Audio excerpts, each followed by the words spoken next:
Before I became governor of the great state of Alaska, I was mayor of my hometown. And since our opponents in this presidential election seem to look down on that experience, let me explain to them what the job involves.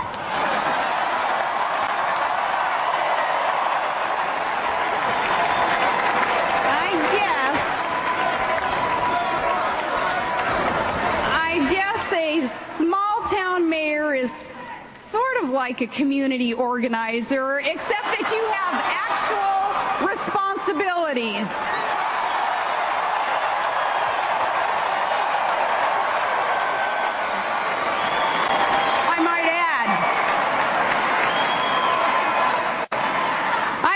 That in small towns we don't quite know what to make of a candidate who lavishes praise on working people when they're listening and then talks about how bitterly they cling to their religion and guns when those people aren't listening.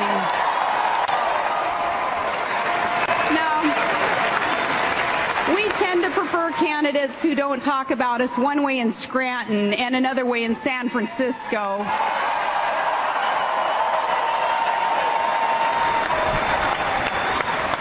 For my running mate, you can be certain that wherever he goes and whoever is listening, John McCain is the same man.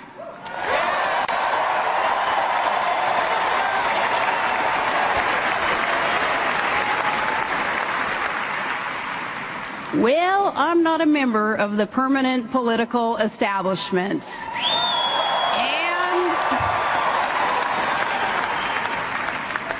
I've learned quickly these last few days that if you're not a member in good standing of the Washington elite, then some in the media consider a candidate unqualified for that reason alone.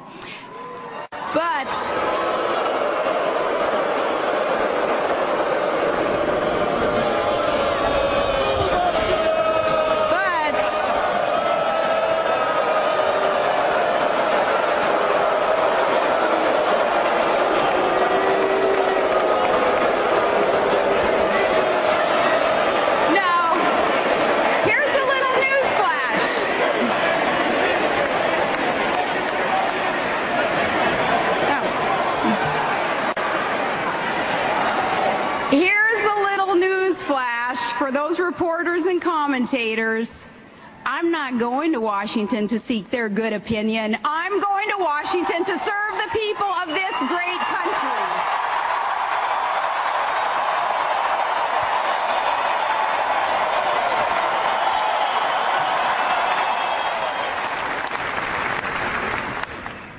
And now I've noticed a pattern with our opponent, and maybe you have too. We've all heard his dramatic speeches before devoted followers, and there is much to like and admire about our opponent. But listening to him speak, it's easy to forget that this is a man who has authored 2 memoirs, but not a single major law or even a reform, not even in the state Senate.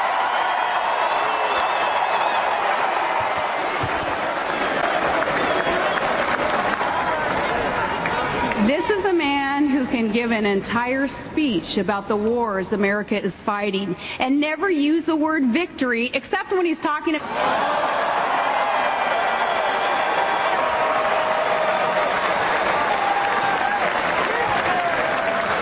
But when the cloud of rhetoric has passed, when the roar of the crowd fades away, when the stadium lights go out, and those styrofoam Greek columns are hauled back to some studio lot,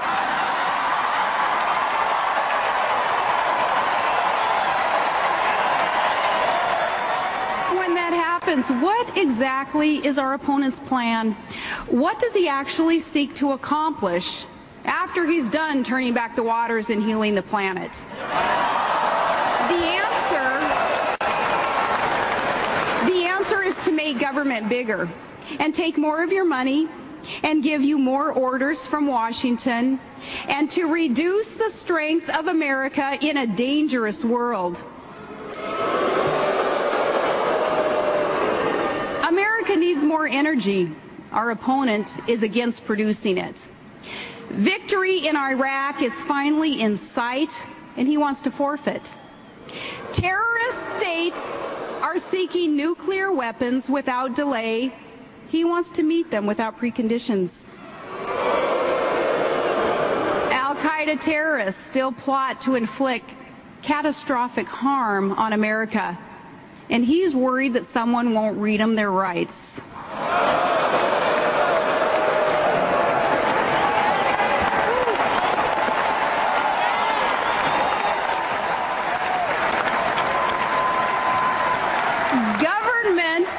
Is too big.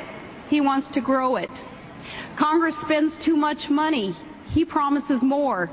Taxes are too high, and he wants to raise them. His tax increases are the fine print in his economic plan. And let me be specific. The Democratic nominee for president supports plans to raise income taxes and raise payroll taxes and raise investment income taxes and raise the death tax and raise business taxes and increase the tax burden on the American people by hundreds of billions of dollars.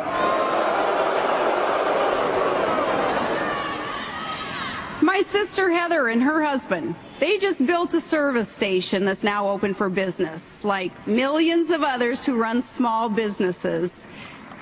How are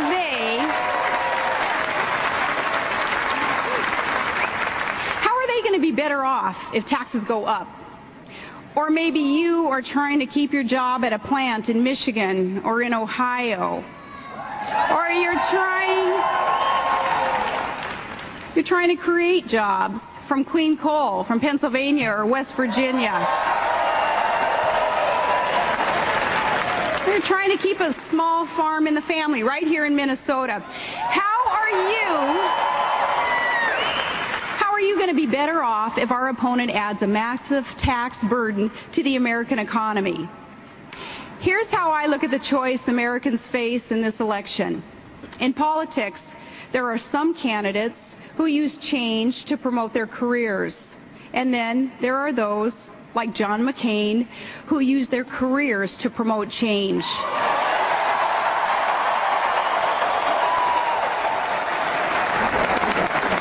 They are the ones whose names appear on laws and landmark reforms, not just on buttons and banners or on self-designed presidential seals.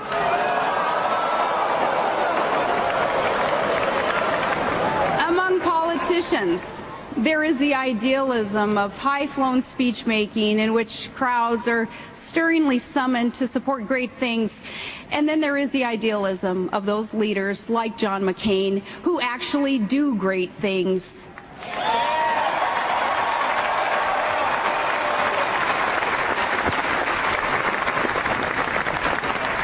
They're the ones who are good for more than talk, the ones that we've always been able to count on to serve and to defend America.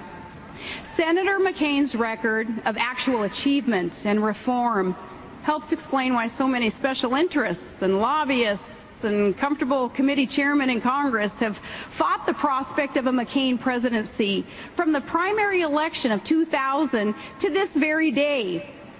Our nominee doesn't run with the Washington herd. He's a man who's there to serve his country and not just his party. A leader who's not looking for a fight, but sure isn't afraid of one either.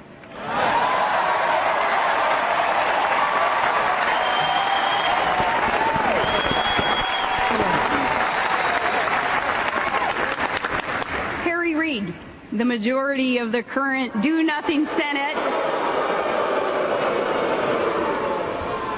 he not long ago summed up his feelings about our nominee. He said, quote, "I can't stand John McCain. Ladies and gentlemen, perhaps no accolade we hear this week is better proof that we've chosen the right man."